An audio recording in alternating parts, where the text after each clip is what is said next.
Whether you trade options, bonds, futures, stocks, cryptocurrencies, it doesn't matter, right? All markets are the same. You know, I'm always sending you that message that markets are driven by, people trade markets. People are driven by three dominant emotional states, right? As it relates to markets: fear, greed, and ambivalence or uncertainty. All right, so sometimes the markets is in a greed-driven state, sometimes it's in a fear-driven state, and sometimes it's in this ambivalent slash not so sure state. And all the market does is rotate between those three states, sometimes very quickly from one to the other, and sometimes extended periods of time, it's locked into one of those states. All you need to do is to have strategies specifically designed for each of the three states. And so if you have greed-driven strategies, you pull out your greed tool bag. And it's these tools in that bag that have higher odds of success if you match the tool bag with the state. My greed tools go with the greed state. You understand? My fear tools get utilized with the fear state, and my uncertain tools get utilized with the uncertain state. Now, mismatch the tools with the state and your odds drop precipitously, right? So, you know, successful trading can be built block by block. First, you have to understand the states. You have to understand the behavior in each one of those three states. Then you have to put together a set of tools that are specifically designed for each one of the states and specifically designed for the characteristics of that state, right? And then the rest becomes matching the tools with the state properly. But then you're not finished, but you've got a good portion of the game done then. Then you match the right tools with the right state, your odds go up. Then you put risk management, attach risk management onto that, your odds go up even more. Attach trade management, which is different from risk management, your odds go up even more. Know when to add and when not to add, your odds go up more. Know when to take profits and by how much. What scenarios do I take some profits? What scenario do I take all the profits? What scenarios do I don't take profits at all? This is going to run more. And so if we add all of those little nuances to the base, oh my God. And so what a lot of people don't do, traders, is they don't break down the trading process into these controllable units. They don't even know there are units.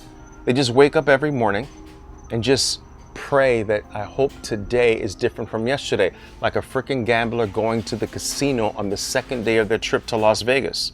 After losing half of their money on Monday, they're in there on Tuesday afternoon praying that today is not like Monday, but they've done nothing to change what they did Monday. So that is not the approach you're going to make it in this business. You have to have the trading process broken down in all 7 of its components, and you have to have a lock on each one of those 7 components. There are 7 boxes to master. Get those 7 boxes mastered and utilize each one of those boxes, match them at the right time. Your odds tremendously go up. There's no guarantee that you make it even if you go that far. But what I'm saying is that at least you give yourself a fighting chance by knowing all of those mechanics. This is not just, let me just buy and try or short and try. You're never going to be a professional that way. You know, and the idea that, as this silly idea that you can learn how to trade off the internet. Like, give me a break. Seriously? Like, I can learn heart surgery, brain surgery. I can learn anything off the internet. This is ridiculous. All right? Ridiculous. All right? You can't learn how to trade off the internet. Can you glean some decent information? Sometimes. Not very often, because most of the information is nonsense. Why? Because the internet gives everyone a voice. And the people with the biggest voices oftentimes are the ones that should have zero voices, right? So because the internet gives everyone a voice, you have so much to wade through. And so look, the way you do this is because you can't tell especially if you're just new to this industry, right? You don't know who's telling the truth. I've heard good things about Oliver. I've heard bad things about Oliver. I've heard horrible things about Oliver. But does Oliver raise the hairs on the back of your neck when you sit and give him some time? Does he give you aha moments? Does he move something inside of you? Do you feel motivated when you listen to him? Is there something deep that gets touched? Is there something there that stirred in you? That's how you judge it, because anyone can put up a website. Anyone can create lines that say, I do this, I do that, I do that. There's some people come to me and say, Oliver, I was comparing your program with someone else's program, and this program had 13 benefits and yours had 9 benefits. I'm like, you're serious? That's it?